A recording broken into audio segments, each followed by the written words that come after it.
रोजा लगातार रख सकते हैं। वो कहना चाहते हैं कि हम रोजा नहीं रख पाते हैं तो अपनी इस बुरी आदत और बुरे लत की वजह से नहीं रख पाते हैं, अपनी जबान से वो एतराफ कर रहे हैं। इससे ज्यादा नुकसान उसका क्या होगा कि उस इंसान की वो बुरी आदत और उसकी वो बुरी लत इंसान को रोजा नहीं रखने देती। अच्छा, एक चीज मैं आपको बताऊं, जरा हिसाब आप करिएगा। बहुत सारे लोग पान गुटखा खाते हैं ना, मैं आपको बताता हूँ, संजीदगी से कभी सोचो अपनी जिंदगी में। आप पैसा बड़ी मुश्किल से कमाते हैं, पैसा कोई पेड़ में फलता नहीं है कि आप गए हिलाए और लेकर के आ गए। आपके बाप अगर बाहर कमा रहे हैं, दिन भर के खून और पसीने की कमाई इकट्ठा करके आपके पास अल्लाह की कसम वो भेजा करता है। कभी आप देखें माँ के खांसी का सिरप खत्म हो चुका है और बच्चे की जेब का खर्च कम पड़ चुका है। पहले उसके जेब की खर्च पूरी की जाती है, पहले अपने लाडले बेटे के जेब की खर्च पूरी की जाती है, उसकी आरजू पूरी की जाती है, दवाएं बाद में आती हैं। ये हमने देखा है। लेकिन अफसोस आपको अपने वालिदैन के इन पैसों की कदर नहीं है। आप अगर गुटखा खाते हो, एक हिसाब निकालते हो बड़ी सिंपल, जो आदमी पान गुटखे का आदी होता है कम से कम दिन में 50 रुपये का तो खा लेगा। ये मैं कम से कम ले रहा हूँ, इतना तो है ना भाई, आप लोग बोल दो कम से कम, नौजवान आगे आप ही बैठे हैं, 50 रुपया तो खा ही जाएगा ना, इससे कम तो नहीं होगा। अच्छा, अगर एक दिन में 50 रुपया खाता है, 30 दिन अगर आए एक महीने में, तो 30 दिन में वो खाएगा 1500 रुपये का गुटखा। कितना? एक महीने में 1500 का गुटखा खाएगा। अच्छा, ये एक महीने का हुआ। यही 12 महीने अगर खाता रहा ऐसे ऐसे तो एक साल तक 18,000 बनेगा। कितना? 18,000 रुपया एक साल में वो गुटखा खा के थूक चुका है। और उस बंदे की आमदनी एक महीने की 18,000 नहीं है। मालूम ये हुआ कि अगर वो 18,000 एक महीने का कमा रहा है तो साल भर में वो 18,000 सिर्फ गुटखा खा के थूक देता है। कुछ बात समझ में आ रही है? यही अगर वो 5 साल तक इतना इतना खा रहा है तो 5 साल में 90,000 रुपए का गुटखा खा के वो थूक चुकेगा। जब वो रोजाना सिर्फ 50 का गुटखा खाता हो और इतना ही रोज खाता रहे 5 साल तक, इससे ज्यादा 1 रुपया भी ना करे, तो 5 साल के अंदर 90,000 का गुटखा खा के थूक चुका है। अब वही अगर बचाया होता तो 90,000 रुपया उसके पास होता।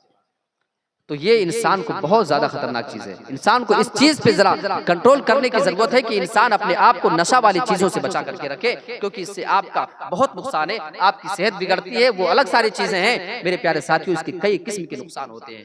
तो नशा आवर चीज का इस्तेमाल करना छोड़ दें अगर नौजवान अपने आप को सही करना चाहते हैं। ये नंबर 5 हुआ। नंबर 6 पे, और ये नौजवानों के फायदे की बात है जिनकी शादी नहीं हुई है, वक्त पे शादी नहीं करना, इससे नौजवान बहुत बिगड़ जाते हैं। अल्लाह के नबी ने बाकायदा ऑर्डर किया है और अल्लाह के नबी का हुक्म है कि अगर नौजवान शादी की उम्र को पहुंच जाए तो उसे वक्त पर शादी कर लेना चाहिए। आइए वो हदीस देख लेते हैं, अल्लाह के नबी की वो हदीस।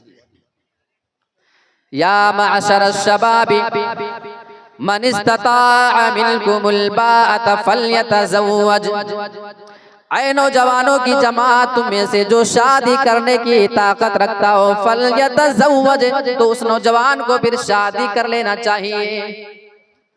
फ़इन्नहु अग़ज़्ज़ु लिलबसरि व अहसनु लिलफ़र्ज, क्योंकि जब तुम वक्त पर शादी कर लोगे इसका फायदा ये होगा, वक्त पर शादी करने से वो तुम्हारी नजर की भी हिफाजत करेगी और वो तुम्हारी शर्मगाह को भी महफूज कर देगी। शर्मगाह की हिफाजत और इंसान की नजर की हिफाजत, अल्लाह के नबी ने ये सही मुस्लिम की हदीस में दोनों का तस्करा सिर्फ किया है। मैं एक और हदीस लेता हूँ, मुस्नद अहमद की रवायत। अल्लाह के नबी ने उसमें जरा तफसील के साथ कुछ चीजें बयान की। फल ऐनान तज़नियान व ज़िनाहुमन नज़र, इंसान की दोनों आंखें भी ज़िना करती हैं और इंसान की दोनों आंखों का ज़िना ये है कि इंसान किसी गलत चीज को अपनी आंखों से देखता है। जो चीज उसके लिए देखना जायज नहीं है, जो उसके लिए देखना हराम है, जो उसके लिए देखना गुनाह का काम, उसे अपनी आंखों से वो देखता है, ये इंसान की आंखों का ज़िना है। वल यदान तज़नियान व ज़िनाहुमल बतशु, और अल्लाह के नबी बयान फरमाते हैं इंसान के दोनों हाथ भी ज़िना किया करते हैं। इंसान के दोनों हाथ का ज़िना ये है कि इंसान अपने हाथों से किसी भी चीज को छूता जो उसके लिए छूना जायज नहीं, हराम चीज है। वर्रिजलाने तज़नियाने, और इंसान के दोनों पैर और दोनों कदम भी ज़िना किया करते हैं। वज़िनाहुमुल मशीयु, इंसान के दोनों कदम और दोनों पैर का ज़िना ये है कि इंसान अपने पैरों से किसी भी गलत जगह पे चल करके जाया करता है। वल फमु यज़नी, अल्लाह के नबी बयान फरमाते हैं इंसान का मुंह भी ज़िना करता है। वज़िनाहुल क़ुबल, और मुंह का ज़िना यह है कि इंसान किसी गलत चीज को बोसा दे, उसको चूमे, उसको मुंह लगाए, जो उसके लिए मुंह लगाना हराम था, जो उसके लिए जायज नहीं था। हदीस के आगे के अल्फाज बता रहे हैं वल क़ल्बु यहवा व यतमन्ना वल फरजु युसद्दिक़ु ज़ालिका औ युकज़्ज़िबुहु।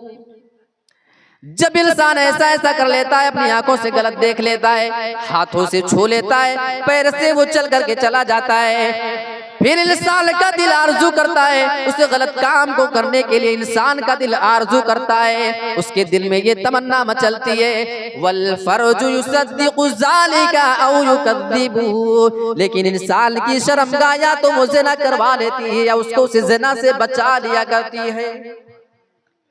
तो इस हदीस को आप देखिए, अल्लाह के नबी ने इसमें ज़िना की बहुत सारी सूरतों को बयान किया है, लेकिन वो सही मुस्लिम की हदीस में अल्लाह के नबी ने सिर्फ दो बात का तज़किरा किया, इंसान की नजर की हिफाजत और शर्मगाह की हिफाजत।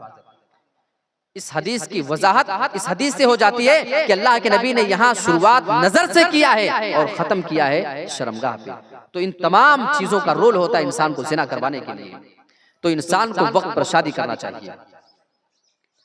ये नंबर 6 हो गया। नंबर 7 जो बिगड़ने की एक अहम वजह है ना, वो इंसान का अपनी शर्मगाह का गलत इस्तेमाल करना है।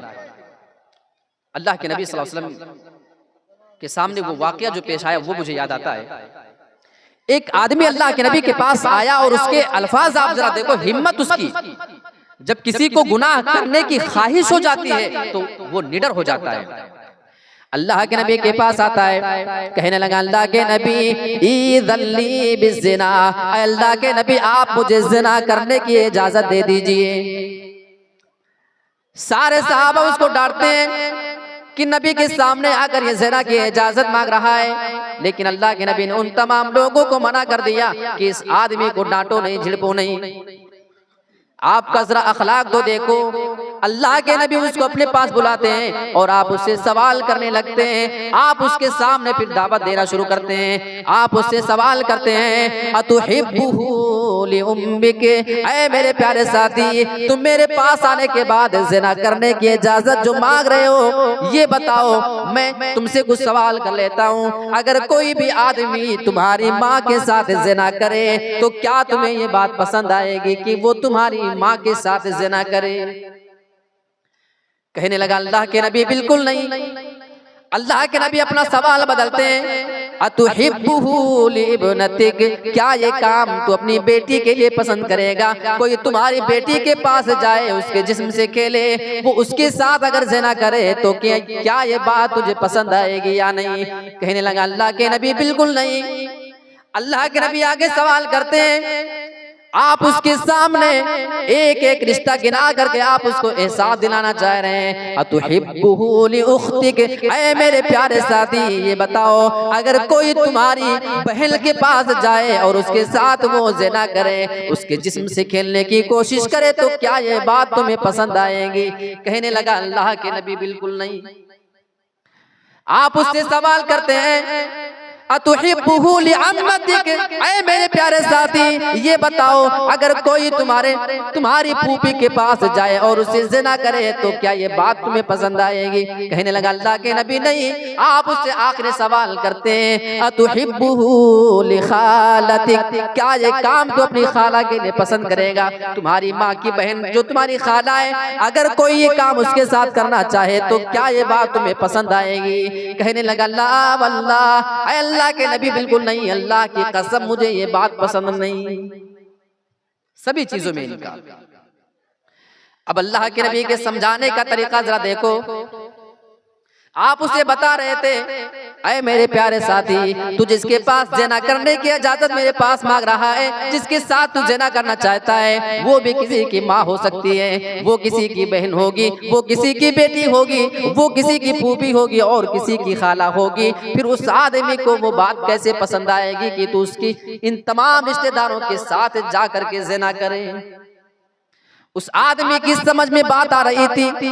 अल्लाह के नबी उस आदमी के सीने पे अपना हाथ रखते हैं और अल्लाह रब्बुल आलमीन से दुआ करते हैं, अल्लाहुम्मा ग़फिर ज़ंबहु, ऐ अल्लाह तू इस आदमी के गुनाह को माफ कर दे, व तहिर क़ल्बहु, और अल्लाह तू इस आदमी के दिल को पाक कर दे, व हस्सिन फ़रजहु, और इस आदमी की शर्मगाह की तू हिफाजत फरमा ले। अल्लाह के नबी ने दुआ किया, अल्लाह रब्बुल आलमीन ने उस नबी की दुआ को सुना और वो आदमी फिर कभी दोबारा उस काम की तरफ नहीं पलटा।